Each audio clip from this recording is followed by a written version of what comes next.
Live Tamil செய்திகள். சரிக்குமப்பா நிகழ்ச்சியில் ticket to finale ஆரம்பித்திருக்கின்றது. அரங்கை சுற்றி பல பேர் ஆரவாரம் செய்து கொண்டிருக்கிறார்கள்.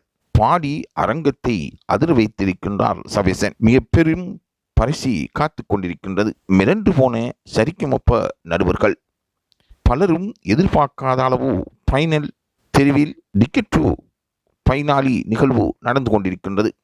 அதில் ஃபெஸ்ட் ஃபைனலிஸ்டாக சபேசன் இருப்பார் என்று அவரின் நண்பர்கள் கருத்து தெரிவிக்கின்றார்கள். இந்த தெரிவு எவ்வாறு நடக்கப் போகின்றது என்று பலரும் ஆவலாக இருக்கின்றார்கள். சரிக்குமப்பா நிகழ்ச்சியில் இலங்கையைச் சேர்ந்த சபேசன் இந்த முறை வெற்றி பெறுவார் என்றும் அவருக்கான பல பிரார்த்தனைகளும் நடைபெற்று வருகின்றன. சரிக்குமப்பா நிகழ்ச்சி பல பேரின் வாழ்க்கையில் ஒளியேற்றிருக்கின்றது. அறியாத பல விடயங்கள் அவர்கள் கற்றுக்கொண்டிருக்கின்றார்கள்.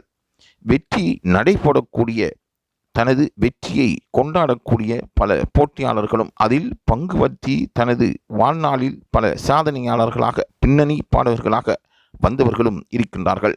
சரிக்குமப்பா நிகழ்ச்சியை பொறுத்தவரையில் அது காலத்து காலம் பல பேரை தெரிவு செய்து சங்கீதத்துறைக்குள் உள்வாங்குகின்றது. பலரும் எதிர்பாராத நிலைமையை அந்த சரிக்குமப்பா நிகழ்ச்சி உருவாக்கியிருக்கின்றது. பலருக்கும் அது அதிசயமாக இருக்கின்றது. சரிக்குமப்பா நிகழ்ச்சியை பொறுத்தவரையில் காலத்தால் மறக்க முடியாத பல சாதனைகளை செய்த நிகழ்ச்சியாக சரிக்குமப்பா நிகழ்ச்சி அமைந்திருப்பது பலருக்கும் ஆச்சரியத்தை ஏற்படுத்துகின்றது. தொடர்ந்தும் இது தொடர்பான தகவல்களை பெற்றுக்கொள்வதற்கு லைவ் தமிழ் செய்தியுடன் இணைந்திருங்கள்.